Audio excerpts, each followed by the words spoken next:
നമുക്കിന്ന് നല്ല ഹെൽത്തി ആയിട്ടുള്ള അധികം എണ്ണയൊന്നും ഉപയോഗിക്കാത്ത നല്ലൊരു നാടൻ ചിക്കൻ കറി ഉണ്ടാക്കിയാലോ. ആദ്യം നമുക്ക് ചിക്കനിലേക്ക് മസാലയൊക്കെ തേച്ച് വയ്ക്കാം.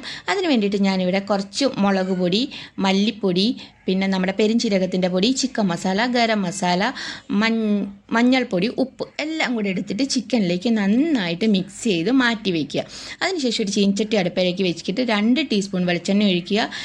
ഇഞ്ചിയും വെളുത്തുള്ളിയും ചതച്ചത് ഇട്ട് കൊടുക്കുക. കുറച്ച് കരിയാപ്പില ഇട്ട് കൊടുത്തിട്ട് ഒന്ന് ചെറുതായിട്ട് വാട്ടുക. പിന്നെ ഒരു വലിയ സവോള നൈസായിട്ട് അരിഞ്ഞത് അതും കൂടി ഇട്ട് കൊടുക്കുക. എന്നിട്ട് ഒന്ന് വഴറ്റി കൊടുക്കുക. സവോള ഒന്ന് വാടി വരുന്ന സമയത്ത് നമുക്ക് ഒരു തക്കാളിയുടെ പകുതി ഇപ്പോൾ ഇടാം, ബാക്കി പകുതി അവസാനം ചേർക്കാവേ. അപ്പോൾ ഒരു തക്കാളിയുടെ പകുതി ഇപ്പോൾ ഇട്ട് കൊടുക്കുക. അതും കൂടെ നന്നായിട്ട് വഴറ്റുക. ആ തക്കാളിയും കൂടെ ചെറുതായിട്ടൊന്ന് വാടി വരുന്ന സമയത്ത് നമുക്കിതിലേക്ക് പൊടികൾ ആഡ് ചെയ്ത് കൊടുക്കുക. ആദ്യം ഒരു 1/4 ടീസ്പൂൺ മഞ്ഞൾപ്പൊടി ഇട്ട് കൊടുക്കുക.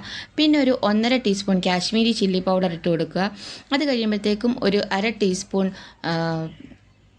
കൊറിയൻഡർ പൗഡർ ഇട്ട് കൊടുക്കുക. പിന്നെ നമുക്ക് 2 ടീസ്പൂൺ ചിക്കൻ മസാല ഇട്ട് കൊടുക്കണം. അവസാനമായിട്ടൊരു 1/4 ടീസ്പൂൺ നമ്മളുടെ പെരിഞ്ചീരകത്തിൻ്റെ പൊടി ഇതും കൂടി ഇട്ടിട്ട് നന്നായിട്ട് വഴറ്റുക. ആ പൊടിയുടെ പച്ചമണമൊക്കെ ഒന്ന് മാറി വരണം. പച്ചമണമൊക്കെ മാറി വന്ന് കഴിയുമ്പോഴത്തേക്കും ഒരു കിഴങ്ങ് എടുത്തിട്ട് അത് ഒരു 3-4 കഷ്ണമായിട്ട് കട്ട് ചെയ്തിട്ട് നമുക്കിതിലേക്ക് ഇട്ട് കൊടുക്കുക. എന്നിട്ട് നന്നായിട്ട് മിക്സ് ചെയ്യുക. എന്നിട്ട് ഒന്ന് അടച്ച് വയ്ക്കുക. കിഴങ്ങ് ചെറുതായിട്ടൊന്ന് സോഫ്റ്റ് ആകണം. എന്നിട്ട് അടച്ച് വെച്ചതിന് ശേഷം കിഴങ്ങ് ചെറുതായിട്ടൊന്ന് സോഫ്റ്റ് ആയി കഴിയുമ്പോൾ ഇതെല്ലാം കൂടെ നമുക്കൊരു കുക്കറിലേക്ക് മാറ്റാം. അപ്പോൾ ഡയറക്റ്റ് നിങ്ങൾക്ക് ഇതെല്ലാം കുക്കറിലിട്ട് തന്നെ ചെയ്യാം കേട്ടോ, കുഴപ്പമില്ല. ഞാനിപ്പോൾ വീഡിയോ എടുക്കുന്നതുകൊണ്ടാണ് ആദ്യം ചീനച്ചട്ടിയിലിട്ട് ചെയ്തത്.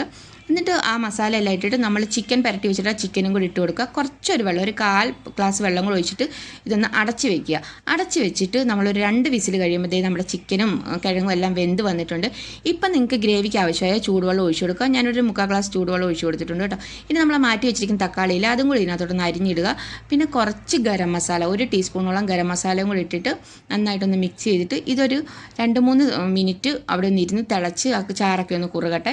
അത് കഴിയുമ്പോഴത്തേക്ക് നമുക്കിതൊരു പാത്രത്തിലേക്ക് മാറ്റാം. നോക്കിയാൽ നമ്മുടെ കറി റെഡി ആയിട്ടുണ്ട്.